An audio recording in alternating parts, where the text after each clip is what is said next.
بسم اللہ الرحمن الرحیم۔ ایک دفعہ آپ صلی اللہ علیہ وآلہ وسلم مومنین کو صدقہ کی تلقین فرما رہے تھے۔ اسی وقت ایک اعرابی آیا جس کے پاس ایک بہت خوبصورت اونٹنی تھی۔ اس نے بہت خوشی سے اس اونٹنی کو ایک جگہ کھڑا کر دیا۔ سحری کے وقت جب آپ صلی اللہ علیہ وآلہ وسلم گھر سے باہر نکلے تو یہ اونٹنی بہت ہی اچھے انداز میں کچھ پڑھ رہی تھی۔ جب آپ صلی اللہ علیہ وآلہ وسلم نے یہ کلمات سنے تو اونٹنی کی طرف متوجہ ہوئے اور اس کا حال پوچھا تو وہ کہنے لگی، یا رسول اللہ، میں اس اعرابی کے پاس تھی، وہ مجھے جنگل میں باندھ دیا کرتا تھا جو کہ بہت سنسان جنگل تھا۔ وہاں بہت سے جانور میرے ارد گرد جمع ہو جاتے اور کہتے کہ اسے مت چھیڑنا، یہ حضور صلی اللہ علیہ وآلہ وسلم کی سواری ہے۔ اس دن سے میں آپ کے فراق میں تھی اور آج اللہ کا کرم ہوا کہ آج آپ صلی اللہ علیہ وآلہ وسلم تک پہنچ گئی۔ آپ صلی اللہ علیہ وآلہ وسلم اونٹنی کی باتیں سن کر بہت خوش ہوئے اور اونٹنی کا نام اسبار رکھا۔ ایک دن اسبار نے کہا، یا رسول اللہ، مجھے آپ صلی اللہ علیہ وآلہ وسلم سے درخواست کرنی ہے۔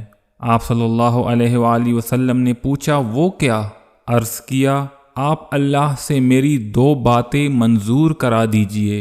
ایک یہ کہ جنت میں بھی آپ کی سواری رہوں گی، اور دوسری بات یہ کہ آپ صلی اللہ علیہ وآلہ وسلم کے وصال سے پہلے مجھے موت آ جائے تاکہ کوئی اور مجھ پر سواری نہ کر سکے۔ آپ صلی اللہ علیہ وآلہ وسلم نے اسے یقین دلایا کہ تمہاری پشت پر کوئی سواری نہیں کرے گا۔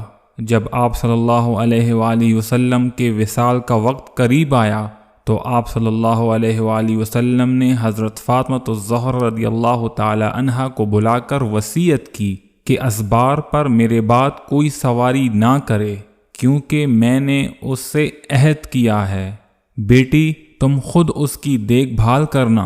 آپ صلی اللہ علیہ وآلہ وسلم کے وصال کے بعد اس اونٹنی نے کھانا پینا چھوڑ دیا تھا اور آپ صلی اللہ علیہ وآلہ وسلم کے فراق میں گم سم رہنے لگی۔